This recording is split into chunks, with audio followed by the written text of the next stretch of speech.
Just going back to the chanting you talked about,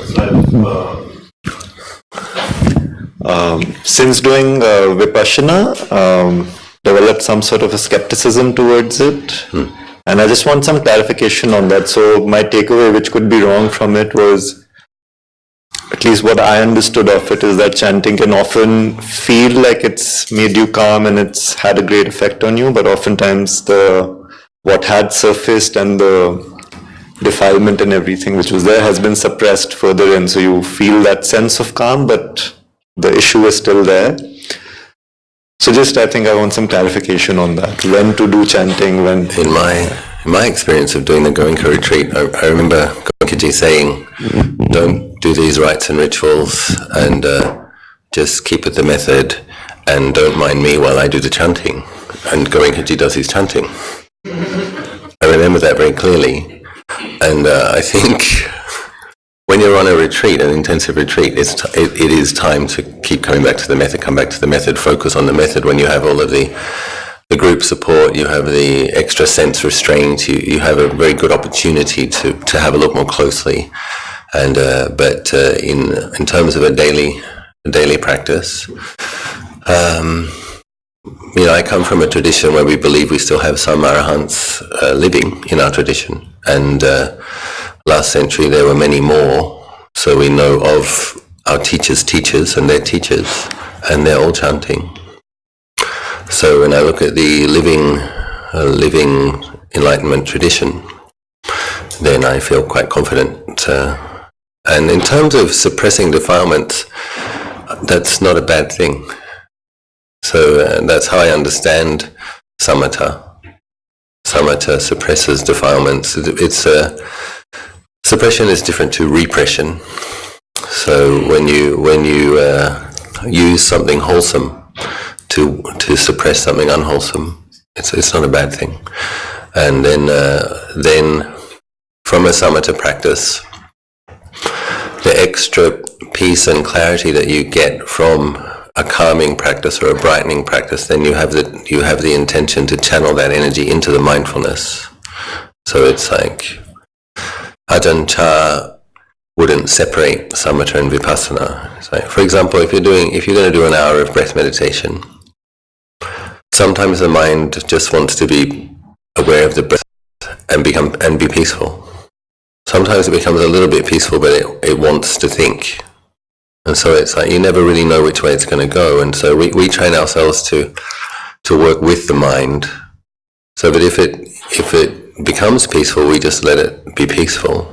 But my teacher, my teacher encourages that you allow the mind to be peaceful, and then so that's using anapanasati more as a samatha practice, just using the breath to tranquilize and calm the mind and resting with that peace. At a certain point, the mind will come out of the peaceful state by its own, and then that's the time to investigate the impermanence of the feelings, or the cessation of the in-breath, the cessation of the out-breath, the feelings of pain. And you'll have some extra clarity and extra presence of mind to be able to really have a good look with some composure and steadiness. So the way I understand it, samatha practices support insight practices, and so I think chanting's okay. I mean, it's depending on what you do chant. So various mantras and things that might be tapping into a different kind of an energy. So we were talking about Pali verses, words of the Buddha. I think it's very safe. And even, this is probably getting into a little bit tricky territory, but the merit of the Buddha is a thing, and the merit of the Sangha, it's a thing, and it. I believe that if we chant the Paritas, for example, or verses or suttas, that some energy of blessing does come, and let's just say good energy comes, and seems to be a good thing. So my teacher Ajahn Anan, when monks spend time in the jungle or in the forest, and he says, if you start to get lonely, do a lot of chanting. It brightens the mind, and then the mind won't fall into loneliness. And If the mind gets depressed, chant. If you get lonely, chant. And so we spend quite a bit of time memorizing chants as well. So that's and if you chant by memory, it's a kind of a mindfulness practice, right recollection. Mindfulness is sometimes translated as right recollection. So, for example, I can chant the Dhammacakka by memory. I chant the Parita verses by memory, and so this is. If you're having to remember the verses of a chant and contemplate the meaning at the same time, then it's also a contemplation. It's also an exercise in mindfulness. So there's many wholesome factors at play. There's different ways that one can relate to a chanting practice as a contemplation as you chant it. So if you're chanting certain chants frequently, as you're doing your translation in Hindi, that's very skillful, because when you come to do it after a period of time, you come to do it just in Pali, you actually know the meaning, because you've become familiar with it. Similarly with the Dhammacakka, I know when I'm chanting first noble truth, second noble truth, third noble truth, fourth noble truth, dukkha is to be known, etc. So I wouldn't be concerned about suppressing the defilements, and I wouldn't be concerned about doing practices simply because they're calming. And these things support insight, at least how I've studied in my tradition.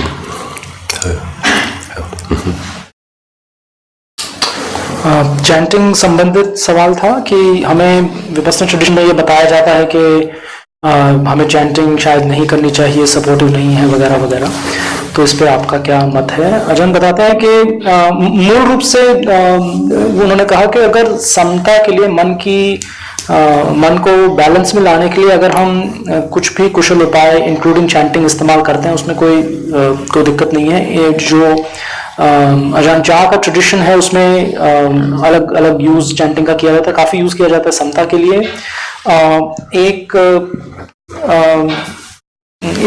एक फर्क है जो हम मंत्रों का उच्चारण करते हैं, जिसमें ये माना जाता है कि मंत्र की अपनी एक शक्ति होती है। वो जो पाली चैंटिंग है उससे काफी अलग है। पाली चैंटिंग एक अनुस्मरण की तरह है, जिससे कि अपने ही मन को हम ब्राइटन करते हैं, उसको बल देते हैं, बुद्धा धम्मा संघा की क्वालिटीज याद करके या विभिन्न सुत्तास को याद करके। एक और पर्सपेक्टिव इसका ये जरूर है, कई लोग ऐसा समझते हैं कि बुद्धा और संघा का जो पुण्य है, जो मेरिट फील्ड है, वो अभी भी मौजूद है, और जैसे परित्यास जो है उनकी अपनी एक शक्ति होती है। तो ये भी एक पर्सपेक्टिव है, पर अगर हम उस दिशा में ना जाना चाहें, हम सिर्फ समता स्थापित करने के लिए चैंटिंग का इस्तेमाल करना चाहें, जिससे कि कम से कम टेम्पररीली डिफाइलमेंट्स दब जाएं, और वैसे समता भरे मन से जब हम इन्वेस्टिगेट करते हैं, विवेचन करते हैं, तो हमें विजडम और पन्या का रास्ता हमारे लिए वो रास्ता खुलता है।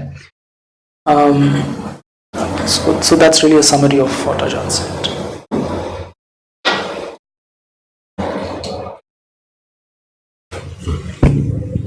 I think the morning you were talking about the 500 and the Aranya Vihara as being an antidote to them. So if any of the hindrance has come with a lot of intensity, then what should one do to transition to skillful distraction? Skillful distraction. So if it's really powerful, go and do something skillful. Again, chanting. So it's like a long, complicated chant, and then chant it quickly. So I recently taught a retreat in Malaysia, and I told the participants that by the end of the retreat we would be chanting the Dhammacakka Sutta, the Anatalakkhana Sutta, and the Adittaparayaya Sutta, the first three suttas in a row by the end of the retreat. And they were like, the first time we did the Dhammacakka, it took 19 minutes. And by the third day we did the Dhammacakka and the Anatalakkhana Sutta. At the end of the sutta, the people didn't look. They weren't doing that. They were like, oh. And by the end of the retreat, there were many comments. I didn't know that chanting could be so energizing. I didn't know that I could actually do this. So this was really helpful. So that takes 45 minutes to chant all three. And you do have to concentrate to chant them quite quickly. So you can't think about other things. And at the same time, you're getting, even you might not be able to do an in-depth contemplation, but just to have the what they call panya sanya, wisdom perceptions dropping into the mind when you, okay, the first noble truth, the second noble truth, the third noble truth, and form is not self, feelings are not self, and you know that those reminders go in and listen to a Dhamma talk of someone who you respect. You say, put it on quite loud, and things that you can do. Take a cold shower. सवाल ये था कि अगर बहुत strong hindrances मन में उठ रही हैं तो इनको हम किस तरह से टैकल करें, काबू करें।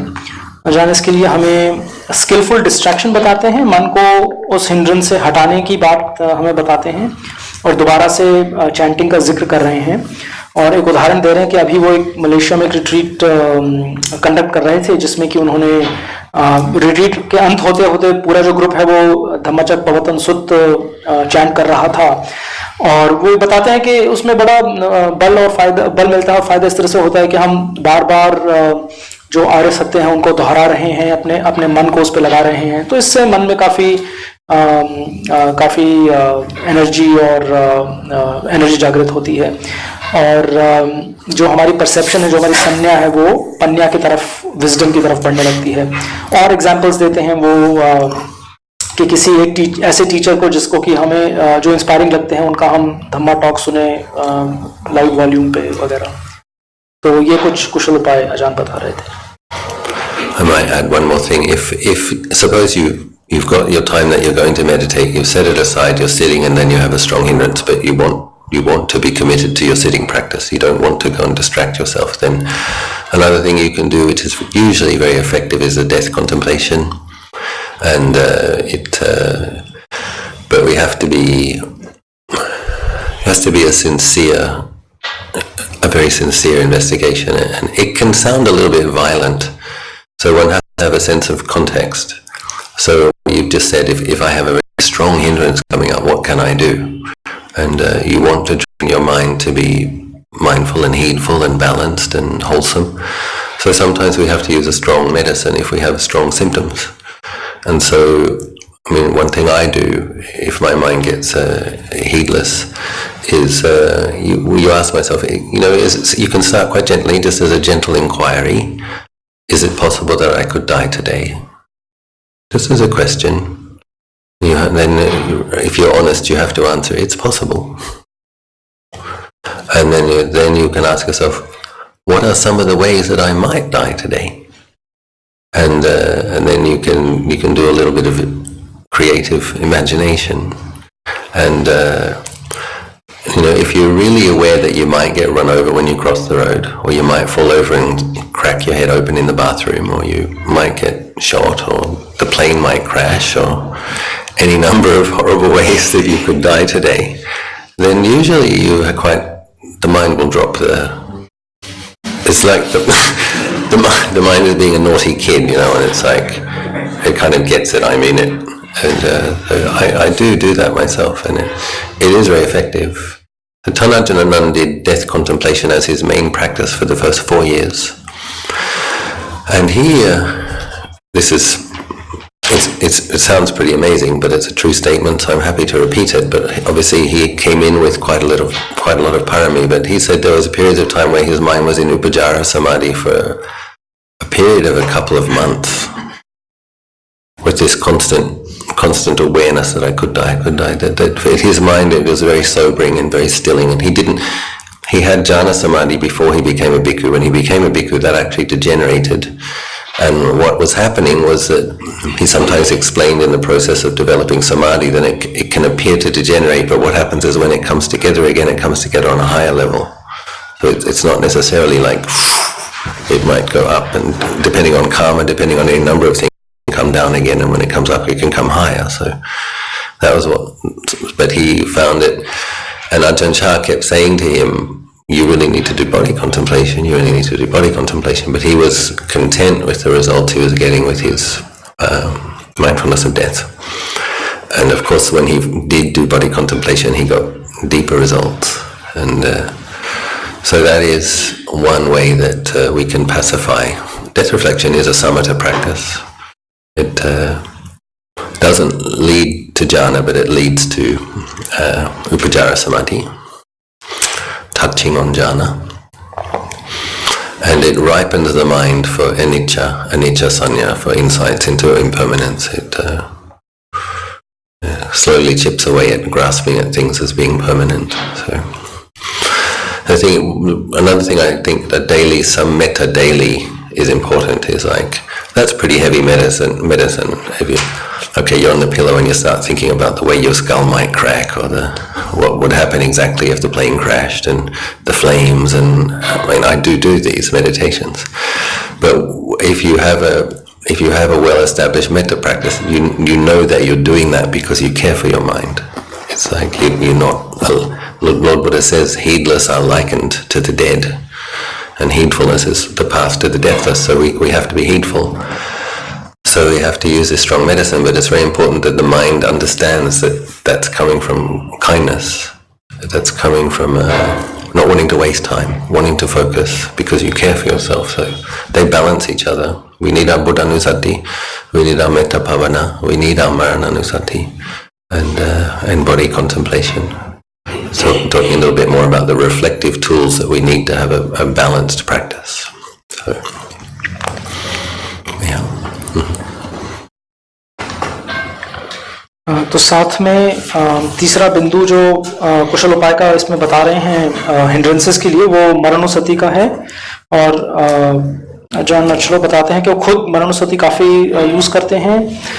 उसको एक स्ट्रॉन्ग मेडिसिन, एक बहुत तेज़ दवा की तरह हम समझ सकते हैं कि अगर बड़ी स्ट्रॉन्ग हिंड्रेंस है तो उसको हमें काउंटर करने के लिए वैसी ही स्ट्रॉन्ग एंटीडोट या स्ट्रॉन्ग दवाई यूज़ करना ज़रूरी है। और इसके कई तरीके हैं। वो ये भी बताते हैं कि अगर हम कुशलता से मरणोसति यूज करते हैं तो हिंड्रेंस काफी तीव्रता से ड्रॉप हो जाती है, छूट जाती है। और वो अपने आचार्य अजान अनन का उदाहरण देते हैं, जिन्होंने अपने पहले 4 वर्ष भिक्खु जीवन के पहले 4 वर्ष सिर्फ मरणोसति किया करते थे, और इससे उन्हें उपचारा समाधि तक मरणोसति ले जाया करती थी। अजान अनन की समाधि प्रैक्टिस पहले से बहुत स्ट्रांग थी, वो भिक्खु बने उससे पहले से काफ़ी स्ट्रांग थी, और भिक्खु बनने के बाद उसमें थोड़ी कमी आई समाधि में। और अजान चाह जो उनके आचार्य थे, वो उन्हें बताया करते थे कि आप बॉडी कॉन्टेम्पलेशन करें, उससे ये चीज़, उससे आपकी समाधि इंप्रूव होगी। तो अजान अनन जो है वो एक अच्छे एग्जाम्पल हैं, जिन्होंने डेथ कॉन्टेम्पलेशन मरणोसति समाधि प्राप्त करने के लिए भी यूज़ किया है और हिंड्रेंसेस को कम करने के लिए यूज़ किया है। साथ ही साथ अजान अचलो ने ये भी बताया कि जब हम मरणोसति जैसी कोई प्रैक्टिस यूज़ करें तो उसके साथ साथ मेत्ता भावना भी प्रैक्टिस करें अपने लिए, अपने खुद के लिए, जिससे कि जो मरणोसति की स्ट्रॉन्ग डोज है वो कुछ हद तक काउंटर हो सके।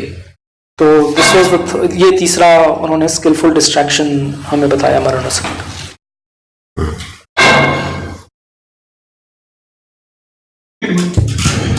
Just a confirmation actually on the same question. Due to nature of work, I work in places which have high craving, and so I can feel very different, and there's a certain time limit that I have to finish my work, and I get very slow and I quite dislike it. So if my practice of this gets stronger, will I be able to handle the hindrances while I'm there as well? It's difficult when if there's a lot of pressure at work and you have to work fast. That is difficult. It's difficult. You kind of have to. I mean, I do know people who have told me that partly I don't have that life, so I don't have that much experience of how to work with it. But I do have students who have found that their meditation did help them to work faster with more clarity. They've told me that, and but we are affected by our environment. and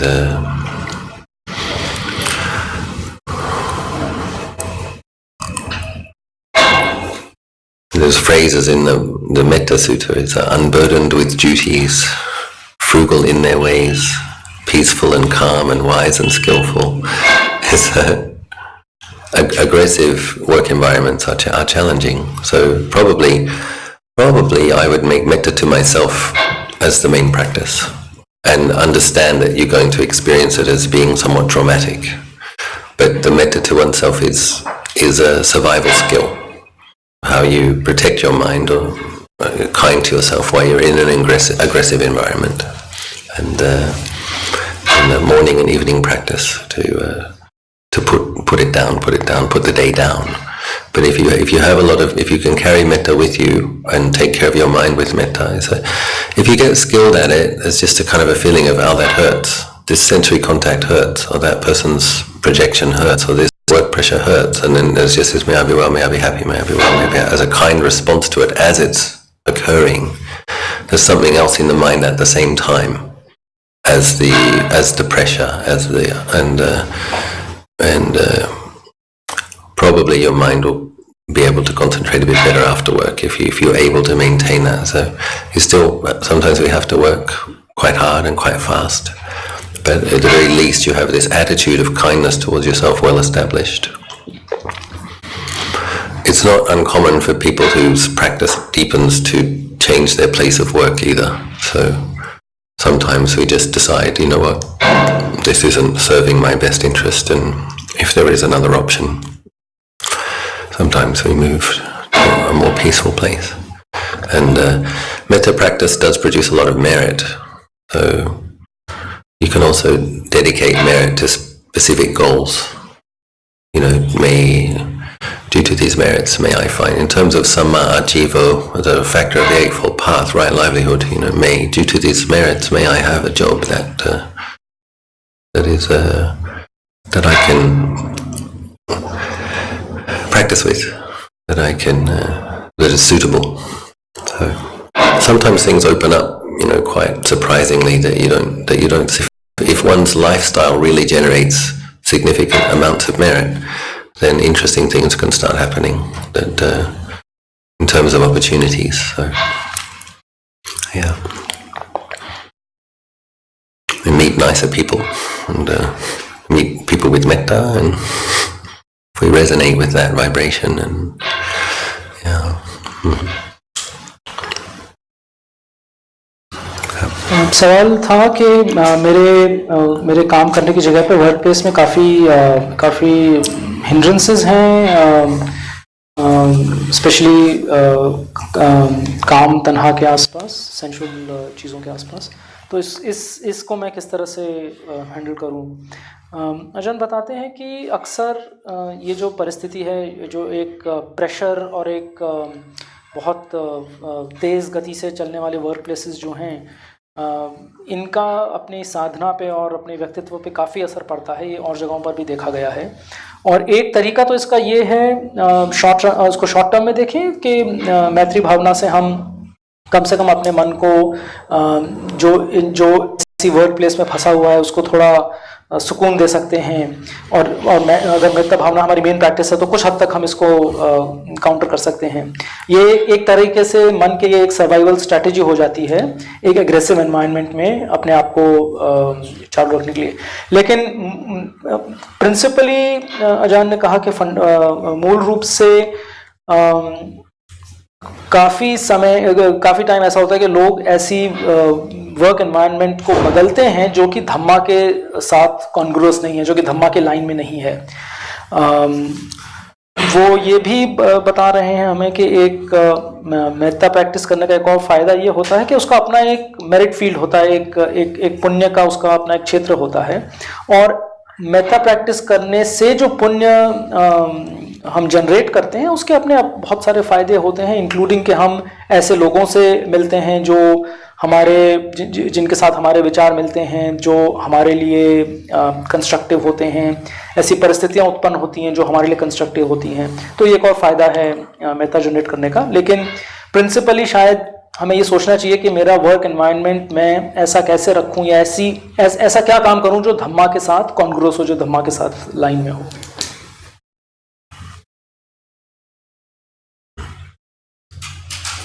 I wish to know something about investigation and meditation. Why do we need to do it? How is it done? When should we do it? Right. Everything related to it. Yeah. So the time to investigate. So if many of you have been doing retreats for a long time, so you have meditation skills and you have a good foundation. And I also know several people have told me that they don't feel that they've had a breakthrough necessarily. Some people feel a bit stuck. So the reason we have to investigate is we have latent tendencies of grasping in the way we perceive things, and they're very deep. And so with certain meditation practices there can be the suppression of certain things, and certain types of investigation will kind of dig up the roots. So it's like meditation can, like putting a stone on the grass, it can flatten the grass, But some of the investigative meditations take the stone off and start digging up the roots of the weed. It's a different level. So how Tan Ajahn Anan teaches it is to, if the mind is inclining towards peacefulness, let it be peaceful. But if you're peaceful the whole sit, you're going to have to do some investigation. So you might decide that you investigate after half an hour, or set a little beep, little alarm or whatever. But normally, for myself, there's sometimes I come to meditate, I never know which way it's going to go when I come to any meditation session. I never know which way it will go in particular, whether or not it will incline to peacefulness easily, or whether or not the mind will be more inclined to restlessness. So if you come to sit and the mind isn't becoming peaceful, so then you can use wisdom reflections to incline the mind towards peacefulness, such as the death meditation we were just recommending. So you use a reflective meditation, but you have to be quite determined to keep it within a track, a line of thought. So if it's the death reflection, we keep it within that. Reflections related to the ways that I might die, and or other people that we know who have died, just going to keep coming back to that death, maranang. And sometimes if we're being heedless, we can reflect on the fact that we're going to get old, and so you can take aging. So okay, when I'm older, I'm going to have more knee pain, I'm going to have more back pain, might have arthritis, might have more forgetfulness. This is my time to practice. I better practice, because in the future it's not sure. I can't take it for granted that I have my health and my faculties. So, and you just think of the old people that you know. It's just like, as a way to arouse urgency. I have to use the opportunity that I have now while I have it. And but there are actually many, many ways to use reflective meditation. So we often do elements, body parts and elements. So the self-view is primarily identified with the body. And so from what I've studied, discussions I've had with my teachers, really big insights into not-self for them came from investigating body parts and the body parts as elements. So, but that's with quite a lot of mindfulness and concentration. So they're actually able to hold one body part in mind very clearly, very steadily, and then it disintegrates into, suppose it's bones, then it disintegrates into pieces and then into, small stones and dust. But that's with a very focused, and some of these masters have had liberating insights, seeing the bones as earth element and return to the earth element with nothing left. So an insight into emptiness. So, but to have, we can use wise reflection to incline the mind to peaceful states, and then when the mind then comes out of the peaceful states, you pick up the reflection and it can go deeper with the power of whatever peacefulness you were able to develop. So You can take, for example, the body contemplation, hair of the head, nails, teeth, skin. That's all earth element. That's easy enough to do, particularly teeth. We can see very clearly that it's a stone-like, hard material, and you can just tap them and bite them together, and it really is just like stones. And just holding, just using your mindfulness. It's still mindfulness, but you're mindful of teeth and the nature of teeth. You just know the nature of teeth without thinking my teeth, my body. And so these kind of things. And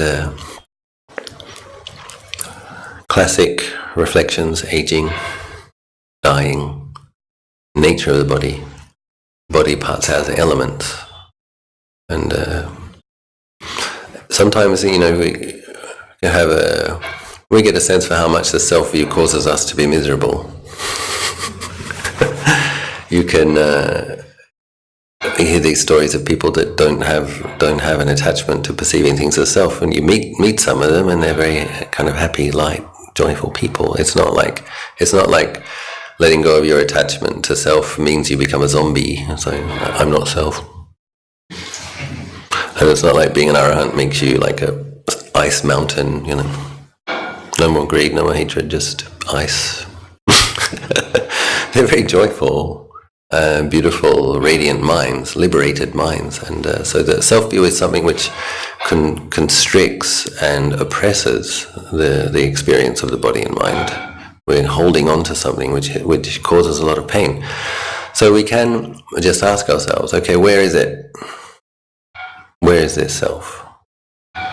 And then but you have to do it sincerely. Close your eyes. Okay, is it in my eyes? If you want to investigate the sense bases. Is it in my ears? We're really having a look. Is it in my nose? Me with all these likes and dislikes. I like how that looks. I don't like how that looks. I like how that sounds. I like how that feels. I don't like how that. Okay, well, have a look. Is it in the skin?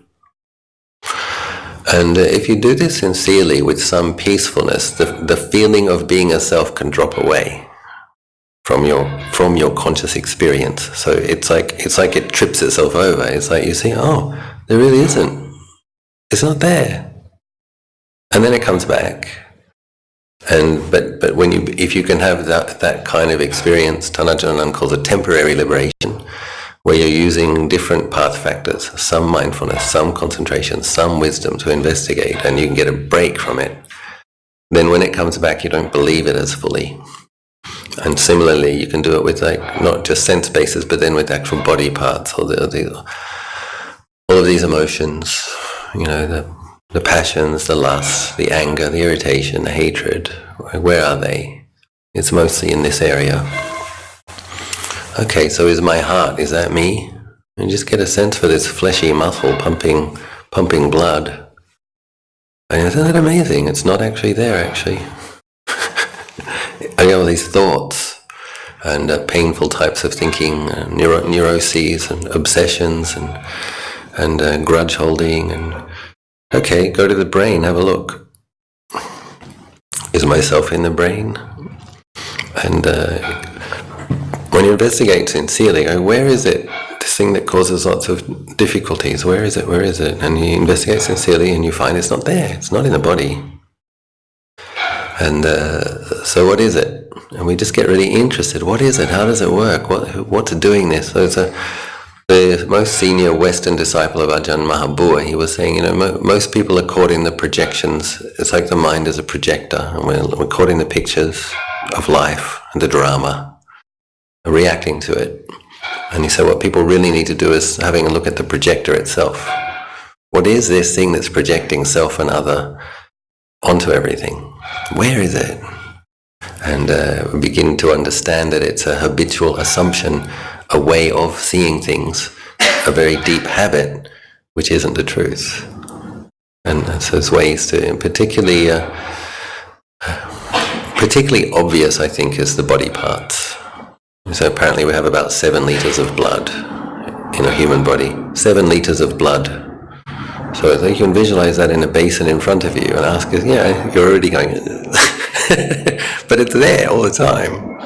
Ajahn Anan says, Ajahn Anan often says this because to the monks, he's training the monks to be moderate in food. He's saying, this food you think that's delicious, what's it going to be tomorrow?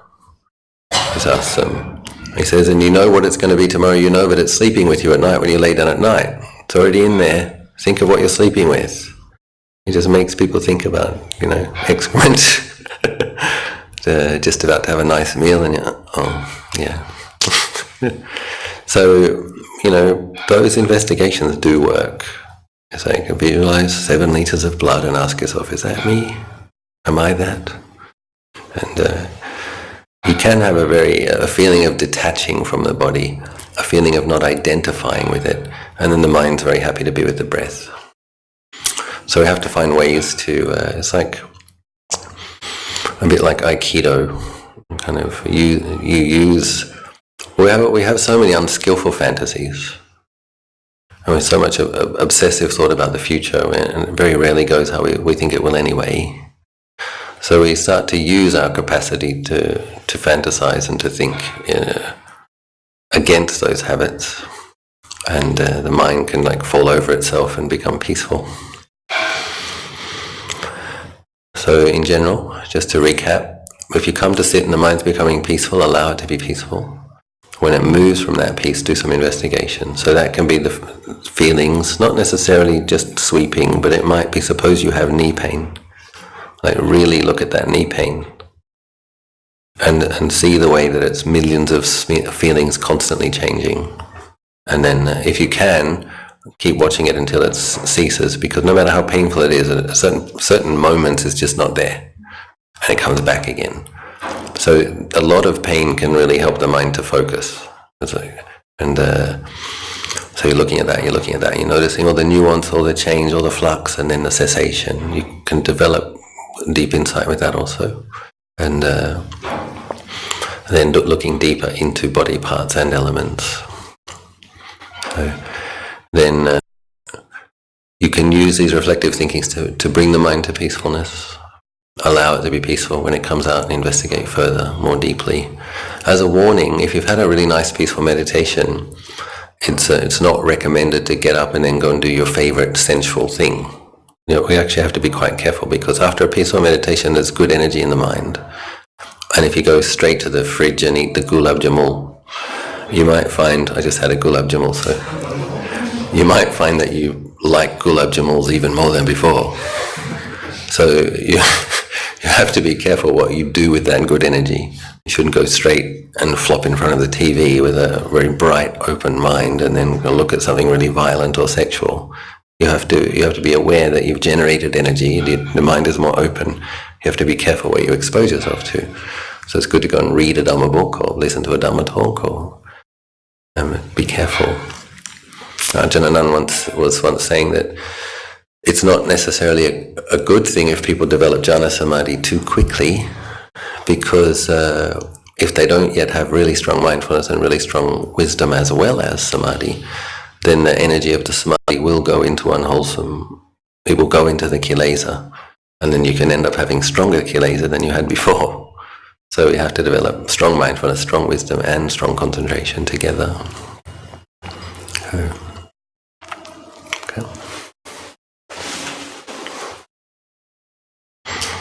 सवाल था कि investigations, विवेचना जो है वो हम कब करें और कैसे करें, हाउ और व्हेन। और अजान ने इस पे काफ़ी अलग अलग पहलुओं को टच किया है। वो रूट्स, मूल से शुरू करते हैं कि जो रीजंस, जो कारण है कि हम विवेचन क्यों करें, उसको हम इस तरह से समझ सकते हैं कि जो लेटेंट टेंडेंसीज हैं, जो हमारी आदतें हैं जो दबी हुई हैं, वो कई सारी जो मेडिटेशंस होती हैं वो उनको एक तरह से सप्रेस करती हैं। और इसको हम ऐसे समझ सकते हैं कि घास है, उसको अगर हम कोई बड़ा सा पत्थर रख दें तो घास दब जाती है, वहाँ से चली नहीं जाती, रूट्स तो उसके वहीं रहते हैं। तो जो विवेचन है वो हमें मदद करता है उस पत्थर को हटा के उनके रूट्स को हटाने में, जो हमारे डिफाइनमेंट्स के रूट्स हैं। तो इस तरह से हमें इन्वेस्टिगेशन, रिफ्लेक्शन और विवेचन को समझना चाहिए। अजहन अनन का वो एग्जाम्पल देते हैं कि वो काफ़ी इस तरह से इनकरेज करते हैं, खुद भी प्रैक्टिस करते हैं कि एक बेसिक मेडिटेशन जिससे मन शांत हो जाए, उसके बाद इन्वेस्टिगेशन का कोई ना कोई सब्जेक्ट हम उठा सकते हैं। और मेनली जो इन्वेस्टिगेशंस जो विवेचन करते हैं वो मकसद उसका है जो मैं और मेरे का भाव है, जो अत्ता का भाव है, उसे कम करके उसको खत्म करने का। लेकिन इसको कैसे किया जाए, इसके कुछ कुशल उपाय बताएं आचार्य जी ने। एक तो जैसे एजिंग जो है कि मेरी बॉडी जो है वो बूढ़ी हो रही है, बीमार हो रही है, अल्टीमेटली खत्म हो जाएगी। एलिमेंट्स पे, धातुओं पे कि जो मुझे लगता है मेरा है, इतना ठोस है, वो एक्चुअली है नहीं, वो सिर्फ अर्थ एलिमेंट है, वायु है, पृथ्वी वाटर एलिमेंट है, वगैरह वगैरह। तो इन कुछ ऐसे कुछ इन्वेस्टिगेशंस हैं। और अजान अचलो ने ये कहानी, ये मैं अपनी तरफ से बता रहा हूँ कि इनके काफ़ी मेडिटेशंस हैं इनकी वेबसाइट पे, जिसमें वो ये डिटेल्स एक्चुअली हमें बताते हैं कि ये कैसे किया जाए। सो कमिंग बैक, जो अजान अचलो ने हमें बताया कि तो इस जो सेल्फ व्यू है वो एलिमेंट्स और धातुओं से बहुत स्ट्रांगली कनेक्टेड है। तो अगर हम विवेचन करते हैं धातुओं का, अगर हम उसको पेनिट्रेट करने की कोशिश करते हैं, वी कैन मूव, हम बढ़ सकते हैं एक ऐसी स्थिति की तरफ जिसमें कि हम इतना ज़्यादा बॉडी के साथ आइडेंटिफाई ना करें। वो एग्जाम्पल जो थाई ट्रेडिशन है उसके टीचर्स का देते हैं, वो काफ़ी फोकस करते हैं बॉडी पार्ट्स के कॉन्टेम्पलेशन पे। और हमारी जो चैंटिंग बुक है उसमें भी एक पूरी चैंट है बॉडी पार्ट्स पे। तो बार बार हम जब बॉडी को उसके अंगों में स्प्लिट करके देखते हैं तो हमें समझ आने लगती है कि ये शायद इससे अटैच होने की कोई बहुत ऐसी वस्तु नहीं है। और ये भी बताते हैं कि हमें ऐसा नहीं समझना चाहिए कि नॉट सेल्फ जो है, जो अनंत का भाव है, वो हमें एक ज़ोंबी या एक हमें एक वेजिटेबल जैसा बना देता है, बल्कि वो हमें और अलर्ट बनाता है। तो ऐसा नहीं है कि अरहंत जो हैं वो किसी चीज़, उनको कोई चीज़ छूती नहीं है, उनको किसी चीज़ की फीलिंग नहीं होती, ऐसा नहीं है। वो और हमें बताता है कि हम इस तरह से भी इन्वेस्टिगेट कर सकते हैं कि जो मुझे फील हो रहा है, जो मैं देख रहा हूँ, जो मैं सुन रहा हूँ, वो क्या मैं हूँ? क्या ये जो मुझे अगर कुछ अनप्लेजेंट लग रहा है तो किसको अनप्लेजेंट लग रहा है? हम इस तरह से सवाल कर सकते हैं और हम ढूंढ सकते हैं कि एक्चुअली कौन है, क्या अंदर कोई व्यक्ति है जिसको अनप्लेजेंट लग रहा है या जिसको कोई चीज़ प्लेजेंट लग रही है। तो ये कुछ उपाय बता रहे हैं अजान इस विवेचन को करने का। और वो बताते हैं कि अगर हम ऐसे करते हैं तो धीरे धीरे करके जो सेल्फ होती है वो कभी कभी कुछ समय के लिए ड्रॉप हो जाती है, चली जाती है, पर वो ज़रूर वापस आती है। ऐसा नहीं है कि तुरंत वो पूरी तरह से चली जाती है, लेकिन जब वो वापस आती है तो क्योंकि हमने ये इन्वेस्टिगेशन किया है, हमारे मन में ये बल है, ये क्षमता है, ये शक्ति है कि हम उस चीज़ को पूरी तरह से अब बिलीव नहीं करते हैं। जब मन कहता है कि मुझे कुछ प्लेजेंट या अनप्लेजेंट लग रहा है, हम उसको पूरी तरह से अब मानते नहीं हैं। और वो अजन महाबुआ एक बहुत मशहूर थाई टीचर हुए, उनके जो सर्वश्रेष्ठ वेस्टर्न डिसाइपल थे अजन पन्यावधो, उनका एग्जाम्पल देते हैं कि उन्होंने मन को एक प्रोजेक्टर की तरह बताया है कि हमें प्रैक्टिस ये करनी है कि हम प्रोजेक्टर को देखें, ना कि प्रोजेक्टर जो इमेज फेंक रहा है, जो कि सिर्फ एक काल्पनिक इमेज है। सो वो एक और तरीका है इस चीज़ को समझने का और प्रैक्टिस करने का। और हम अजहन अनन का दोबारा से उन्होंने एग्जाम्पल दिया कि अजहन अनन अपने मंक्स को जिन्हें फूड खाने का काफ़ी लालच होता है, उनको एक कॉन्टेम्पलेशन देते हैं कि आप इस तरह से सोचें कि अभी जो मैं खाना खा रहा हूँ इसका क्या अगले दिन या आज शाम को इसका क्या होने वाला है। तो ये जो मल बनने वाला है वो एक्चुअली मेरे बॉडी में अभी भी है, और ये खाना अल्टीमेटली कुछ घंटों में मल का रूप धारण कर लेगा। तो इससे काफ़ी हद तक उन्होंने पाया है कि जो मंक्स हैं उनका खाने के प्रति जो आकर्षण है वो कम होता है। तो संक्षिप्त में इसको समराइज करते हुए हम मन को समता में लाते हैं, बेसिक पीस लाते हैं मन में, और उसको यूज़ करते हैं इन्वेस्टिगेशन के लिए, विवेचन के लिए, अल्टीमेटली जो सेल्फ और अत्ता का भाव है उसे कम करने के लिए और ख़त्म करने के लिए।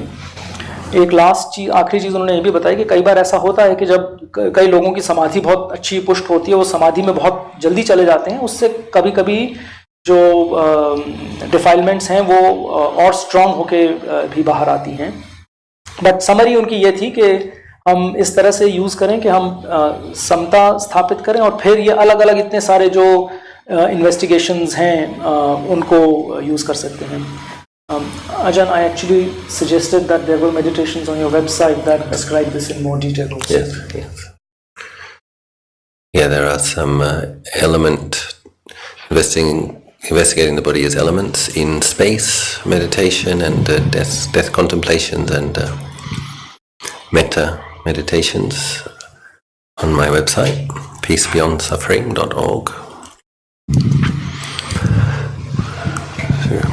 So, Ajahn, there was a follow-up question on your answer to Surbhi's question when you suggested that in some situations you can look at changing your job. The follow-up question was from Shivani. She said, isn't changing job running away? The situations will arise due to our karma. So how does changing job help?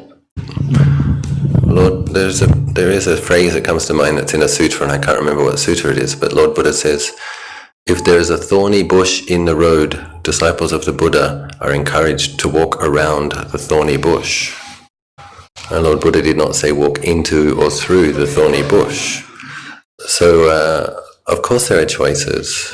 Of course there are choices in life, and we have to make wise choices. So, sometimes, suppose you try to change your job and you have the exact same situation again, then you realize, okay, this smells like karma. Gonna have to work with it. But in terms of trying to take care of yourself and trying to have manageable levels of well-being in life, you have choices and you can make choices. Sometimes we might have to settle for less money, and but we might have more contentment, and the high-paying jobs tend to be more competitive. And I was talking with a couple of Indian ladies who are going to Nalanda, studying Pali in Nalanda, I think. The father is he here today? Okay, he's not here. Okay, I think they're studying Pali in Nalanda, and I asked them what career do you want to do, and they both said they want to be civil servants. This is like a nice, steady, boring job that you can fit your meditation time in before and after, and probably won't be the best paying job, but dependable hours, predictable work, and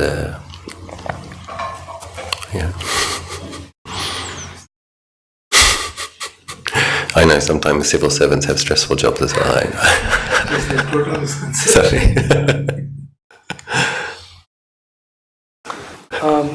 जो सवाल पहले सुरभि ने पूछा था उसका एक follow up सवाल था कि जो आजीविका बदलने की बात की थी आजान ने, क्या ऐसा नहीं है कि जब हम आजीविका बदलते हैं तो हम एक्चुअली प्रॉब्लम से भाग रहे हैं, दूर भाग रहे हैं?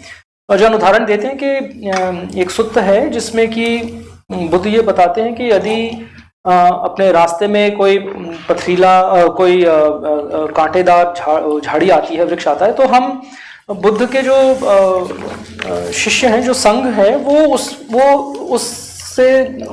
उसके साइड में होके निकल जाते हैं. ये नहीं करते कि उसमें जाके घुस जाते हैं या उसके थ्रू जाते हैं. तो इसी तरह से हम इसको समझ सकते हैं कि यदि हमारी वर्क प्लेस, जो हमारे काम करने की जगह है, वो धम्मा के लिए कंड्यूसिव नहीं है, तो हम सोच सकते हैं उसको बदलने के बारे में. ये ज़रूर है कि यदि जहां हम उसके बाद जाते हैं, जो भी हमारे ऑल्टरनेटिव्स हैं, उनमें बार बार अगर वही परिस्थितियां उठ रही हैं, तो ज़रूर ये संभव है कि इसका कुछ कर्म संस्कारों से संबंध है, और फिर उसको हम अलग तरीके से समझ और सोच सकते हैं. पर संक्षिप्त में आजान ने यही कहा कि हमारे पास हमेशा चॉइसेस होती हैं, और हम अगर ऐसी चॉइसेस एक्सरसाइज करें जो कि धम्मा से कंड्यूसिव है, तो उससे हमारी साधना में भी हमें मदद मिलती है, और हमारा जीवन भी कुछ हद तक ज़्यादा पीसफुल होता है. ये ज़रूर है कि उसके कुछ ऑफसेट्स होंगे, कुछ चीज़ें हमें छोड़नी पड़ेंगी, खोनी पड़ेंगी. हो सकता है उसमें फाइनेंशियल रिवॉर्ड्स इतने अच्छे नहीं हों वगैरह, पर चॉइसेस हमेशा हमारे पास होती हैं.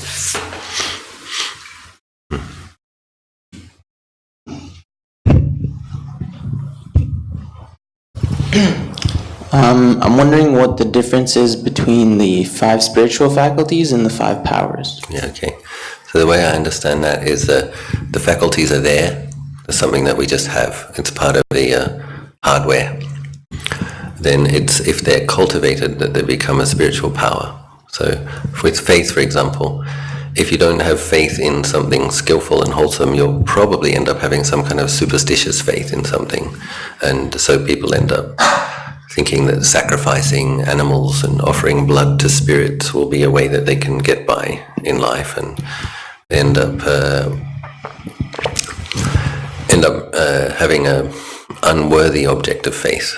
So the wonderful thing about Buddha, Dhamma and Sangha is it's both an external refuge as well as an internal refuge. It's training you to cultivate your potential, your ability. So mindfulness, concentration and wisdom. So we all have some mindfulness, but it's not yet, it hasn't been cultivated very well. So we have, the normal example people often give is you couldn't tie up your shoelaces, you couldn't drive a car if you didn't have some. You couldn't walk through a doorway without bumping into the side of the door with some mindfulness. But the difference between a good quality of mindfulness is when you start to be able to see sense contact at the sense bases, and the way that gives rise to feelings, and that you might be about to react or that you're having a reaction. And when mindfulness is fuzzy, it's a solid sense of a self that's reacting all the time. And when mindfulness is very good, there's more of a sense of space around experience, and it's more porous, and there's a lot more choice. It's almost like the mind slows down. It's like you're aware of the sense contact, you're aware of the feeling, you're aware that you're starting to think thoughts, and you have choices. And this is a good mindfulness of someone in training. Once it's the mindfulness of someone who's already liberated, they're not even perceiving it as a self, and then they're not reacting with liking and not liking. But once the mind is purified, but in the process of purification, many people find that after a reaction, that they regret the reaction. But as one trains in mindfulness, halfway through the reaction, you're saying something, you can stop yourself. Just stop. This isn't going to work. As you continue to practice, you were about to say it, you can stop yourself. And as you continue to practice, even you're thinking the thoughts, and you can stop the thoughts. And no, don't think like that. This is going, and it get closer and closer, more and more inward, and develop more mastery over right thought, right speech, and consciously make good karma, and consciously avoid making bad karma, and mind is much more likely to develop concentration when we're making lots of good karma and no bad karma, or very little bad karma. And so they do need to be cultivated. The thing about having faith, a correct, proper quality of faith in objects worthy of faith, is that it actually gives rise to energy. So, and then similarly, maintaining mindfulness consistently also gives rise to energy. So a well-trained mind will have a lot of energy available. That can become collected and gathered, and then it becomes even more energy, manifesting as samadhi, collected energy. And then people can cultivate quite vast metta and quite vast compassion, and spiritual practice can become very profound. And the samadhi, the consistent mindfulness, and the steadier samadhi gives the mind the foundation to investigate, and it gives the investigation power to cut through ignorance and delusion. So Lord Buddha says about the 5 powers that they, similarly to the 4 foundations of mindfulness, and mindfulness being one of the 5 powers, in those weeks after his enlightenment under the Bodhi tree, he said these 5 powers merge in the deathless and lead to the deathless. It's a nibbana. So it's actually my favorite list of dhammas, because it's so simple, and yet it covers everything. And Ajahn Sumedho, in his beginning years at Wat Pah Pong, he told me he used to use it almost as like a mantra, sattha, virya, sati, samadhi, panya, and he would check. They're trying to make them balanced, like making sure that they're all strong, because when all of those powers are strong, then you have a very powerful spiritual practice. So sometimes a lot of wisdom but not love, a lot of wisdom but not much faith in your ability, or impatience with the process, can become like fault finding. But if you have faith in your ability and faith, but then you drop the time frame, you can be patient with the process, then faith in your capacity, faith in your potential, when combined with good concentration, mindfulness, and wisdom. So oftentimes people will progress faster when they drop the time, when they drop the agenda and they drop the time frame. Actually, the mind is more happy, more willing to be peaceful. So, you can see it in popular culture a lot. That particularly in countries like Australia and Canada, where Christianity has degenerated, people have fallen away from Christianity in large numbers, and there's a lot of bad news about Christianity, and people's don't have much faith in. Some people do, but nowhere near as many as in the past. And so you see kids developing a really obsessive devotion to a pop star. So that's where you see it's like that person doesn't deserve that kind of adoration or completely falling in love just because they can hold a few notes. But I'm sure it happens in India with your Bollywood stars as well. So it's like that's where you can see when someone doesn't have a strong spiritual practice, that it will go somewhere. And other people end up having faith in the stock market or insurance policies or whatever else. It'll go somewhere, and then that's how you can see that it's a faculty. It's there and it's functioning. And other people, get obsessive about brands. You go, okay, I have faith in Louis Vuitton and Ferrari. So ideally, we don't let it go into those places. We have a sense of the right amount in things, and we really give our faith to objects that are deserving, and that's when it becomes a power, spiritual power.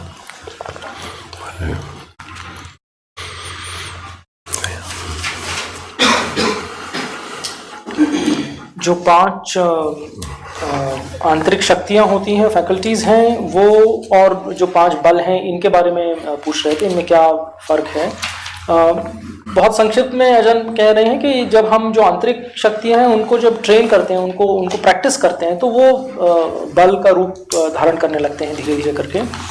और हम इसको अपने practice में भी देख सकते हैं कि हमारी जिस तरह से धीरे धीरे करके श्रद्धा स्ट्रांग होती है, हम सुत समझते हैं, देखते हैं, अपने जीवन में उनको लाते हैं, एनर्जी और वीर्य जागृत होता है। और जैसे जैसे वीर्य जागृत होता है, हमारी माइंडफुलनेस इम्प्रूव होती जाती है, बढ़ती जाती है। लगातार जब हम माइंडफुल रहते हैं, अपने आप समाधि स्ट्रांग होती है, और एक स्ट्रांग समाधि भरा मन ही विवेचन कर सकता है, जो कि पन्या को जागृत करता है। तो बहुत ब्रीफली जो इनहेरेंट हमारी कैपेसिटीज़ हैं, उनको जब हम ट्रेन करते हैं तो वो 5 बलों का रूप ले सकती हैं, अगर हम ट्रेनिंग ठीक से करें तो। और वो आजान सुमेधो का एग्जाम्पल देते हैं, जिन्होंने पहले कुछ अपने सालों में वाट पा पोंग में मुख्य रूप से इन्हीं 5 बलों को पुष्ट किया था और इन्हीं पे कॉन्टेम्पलेट करते थे। और वो ये अजान अचलो भी एग्जाम्पल देते हैं कि जो हमारी आज की कल्चर है, उसमें हम जो हमारी श्रद्धा है वो टेम्पररी चीज़ों में, चाहे वो स्टॉक मार्केट है, चाहे कोई कलाकार हैं, उनमें लगाते हैं। और अगर हम इसको एक स्पिरिचुअल तरीके से लगाएं तो वो हमें विजडम के मार्ग पे चलने में मदद कर सकती है।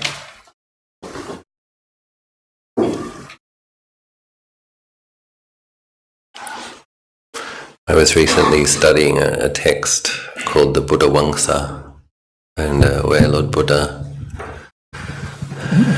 chronicles the lives of the 23 Buddhas that arose in the world since he received his prediction from Dipankara Buddha. And it was a really amazing and beautiful and inspiring thing to read, how many beings these Buddhas enlightened, and how long their sasana endured for. And then you think of the different chronicles that we have, so I think Adele and Justin Bieber are billionaires, and you think of modern day modern day, what popular culture reveres, and singers and dancers and billionaires, so not paying attention to how they made their money. And so we do need to also be careful with popular culture. There's a lot of delusion, and people are celebrated not necessarily because they possess any virtue. Sometimes they do. I'm not saying that all celebrities are bad people. I actually have a lot of sympathy for celebrities because I see them as more like people who've been enslaved. Oftentimes they haven't. These producer types recognize a potential. So someone with some sensitivity and some creativity and some talent has a dream, and they think, if I can just sing, I'll be happy. And so the producers and the people there writing the contracts say, yes, you can sing. And once they have the contract, they have to sing every day, world tour, sing that song again, sing that song again. Very, very miserable. But the way they're marketed, yes, when the lighting is right, when the makeup artist is there, when the personal trainer forces them to exercise, when the dietitian won't let them eat the food they want, and yeah, they look beautiful, but quite miserable. Often drug addicts, the way they manage the stress of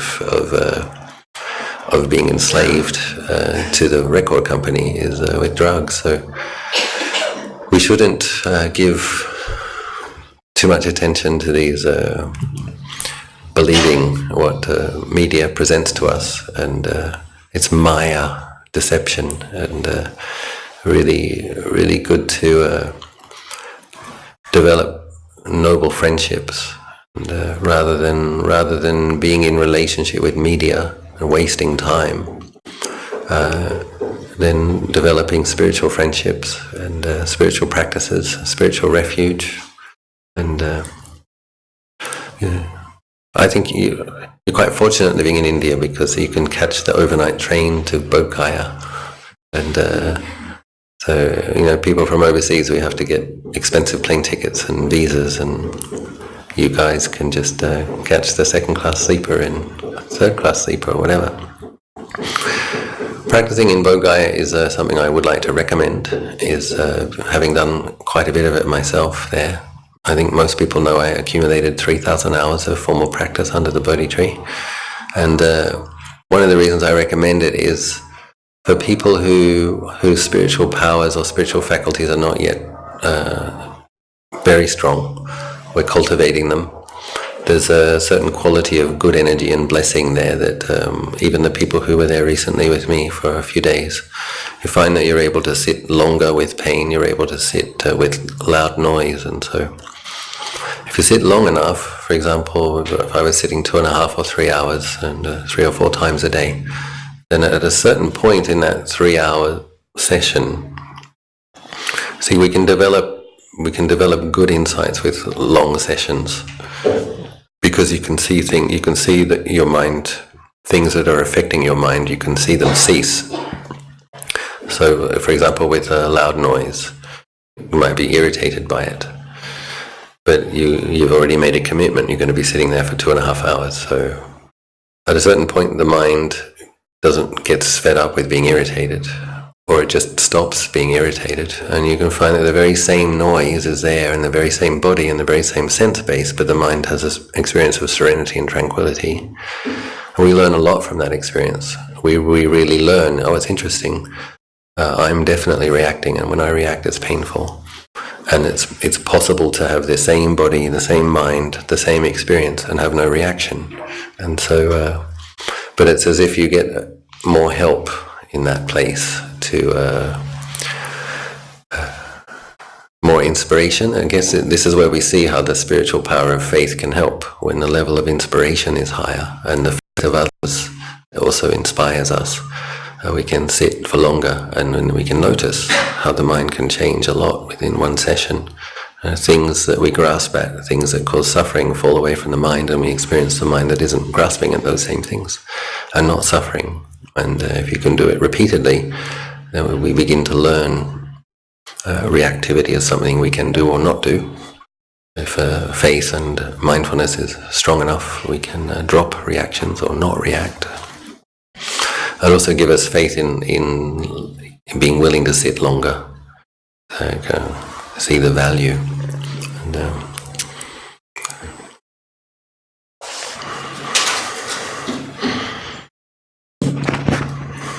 इसी वक्तव्य को आगे बढ़ाते हुए वो अजान example देते हैं कि इन्होंने जो अभी कई बार बोध गया में साधना की है, और वो एग्जाम्पल हमें दे रहे थे कि ऐसी जगहों पर जाने से भी जो बल है वो और स्ट्रांग होते हैं, उन्हें शक्ति मिलती है। वहाँ की प्रैक्टिस का एग्जाम्पल देते हैं कि उस जगह पे काफ़ी शोर शराबा होता है, और जब हम वहाँ मेडिटेट कर रहे होते हैं हमें लगता है बार बार कि चलो अब मैं उठ जाऊं, अब मैं ना करूं, मुझे ये इस आवाज़ से तकलीफ हो रही है। लेकिन अगर हमने दृढ़ता बनाई है और हम अपनी सिटिंग कंप्लीट करते हैं, तो हम देखते हैं कि ये जो मन की स्थिति है इरिटेशन वाली, धीरे धीरे वो ड्रॉप हो जाती है, और वही शरीर और वही मन जो कि पहले उत्तेजित हो रहा था, परेशान हो रहा था, जिसको तकलीफ हो रही थी, हमें दिखता है कि वो एक्चुअली अब स्थिर हो जाता है, काम हो जाता है। और बोध गया जैसी जगह पर ये बल और जल्दी बनते हैं और स्ट्रांग होते हैं। तो ऐसे कुशल उपाय से भी श्रद्धा जागृत होती है, फेथ बनता है, वीर्य हमारी एनर्जी स्ट्रांग होती है। तो ये एक और अजान ने एग्जाम्पल दिया, और ये भी बताया कि जो लोग इस ग्रुप से इनके साथ अभी जुड़े थे पिछले कुछ दिनों में, केवल बोध गया में कुछ दिन की साधना से भी आप देख सकते थे कि बिहेवियर में और आचरण में कुछ फर्क दिखने लगता है। तो वो भी एक तरीका है इन बलों को सुदृढ़ करने का।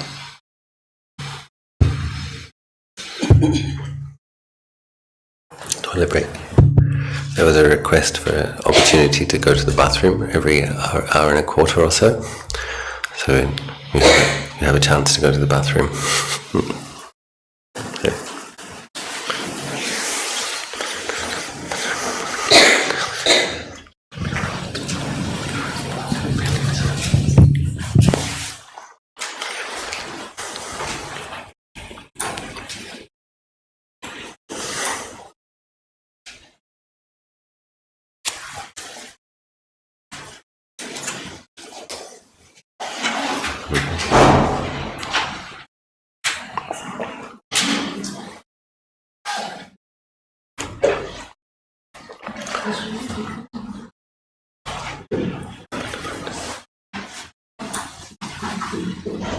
Maybe we could do a body contemplation. Maybe we do.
She has exams. And Another question.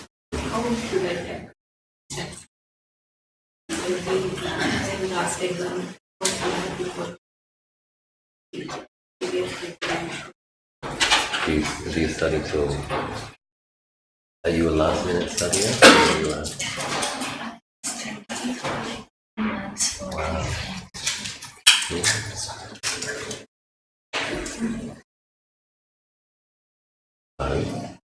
do you know chamomile tea? Do you know what is chamomile tea? Chamomile. Have you heard of it? It's a kind of a herb that can help you. Lavender oil. You might have to use some pure lavender oil. Rub it, come on your heart. Chamomile tea. Chamomile tea. Things which calm you down.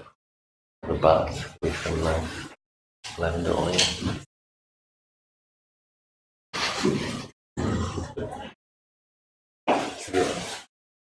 Yes, just do that. Tell you about not putting so much pressure on yourself. You know, say to yourself, I've studied for 2 months, it'll probably be okay. You just have to say that thing. There's no need to do this. I wasn't like you, I was only studying the night before. So I had more reason to do it. There's that.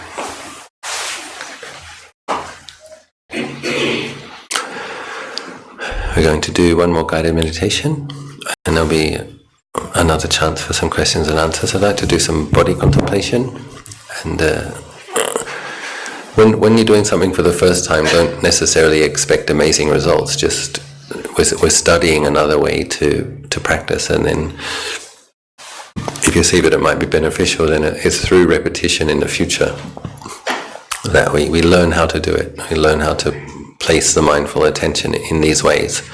And so we start with the breathing.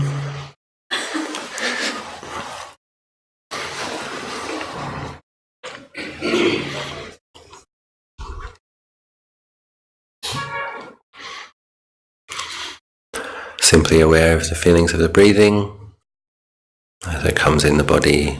Try to know the entire breath. As it leaves the body, placing the interest on the feelings of the breathing.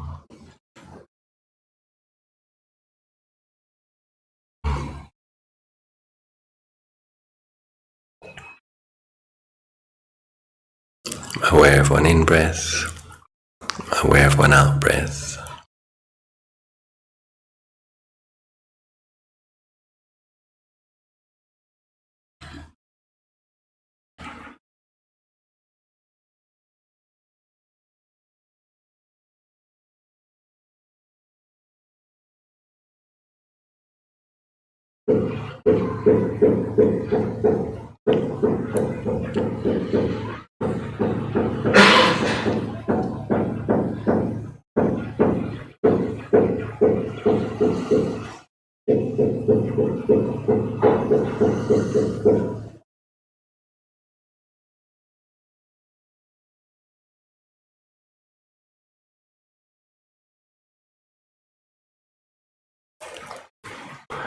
Giving the interest, the attention to knowing the feelings of the breathing. We relate to thoughts in a different way, rather than being somebody thinking thoughts, following thoughts. We're just aware of a thought as a thought.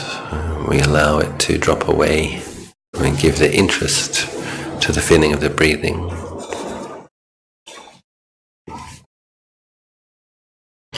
Simply aware of one in-breath, aware of one out-breath.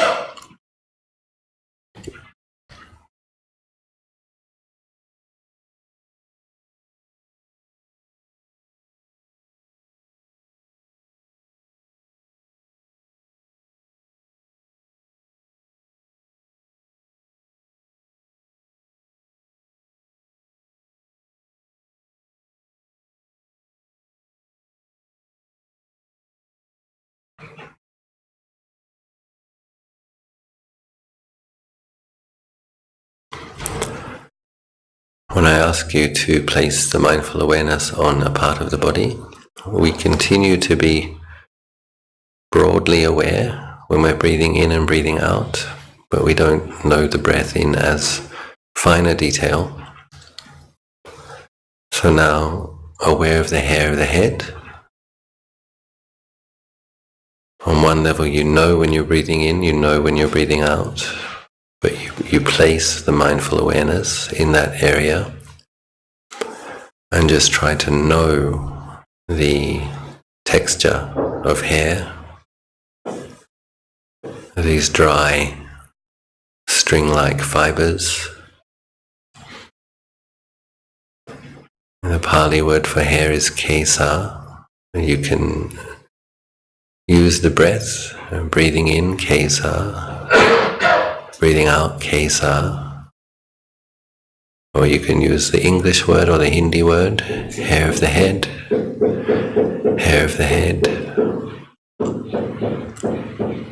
But just try to know it as it is, as one part. And just do that for a couple of minutes, broadly aware of the in and out breathing, but placing the mindful awareness, aware of the hair on the head.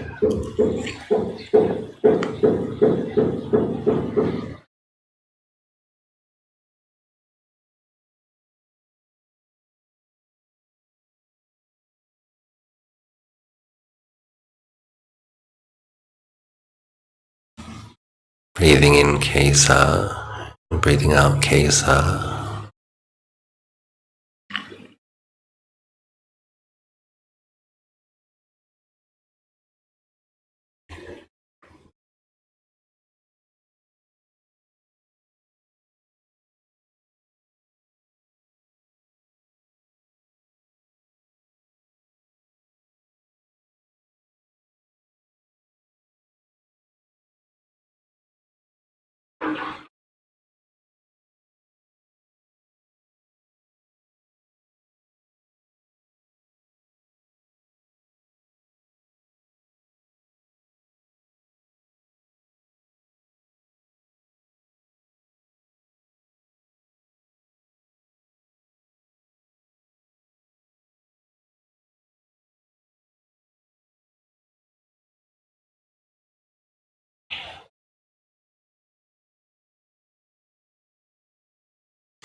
And now coming back to just the breathing, we regenerate a sharper quality of clarity of mindfulness, knowing all of the feelings involved in and out breathing, aware of one in breath, aware of one out breath.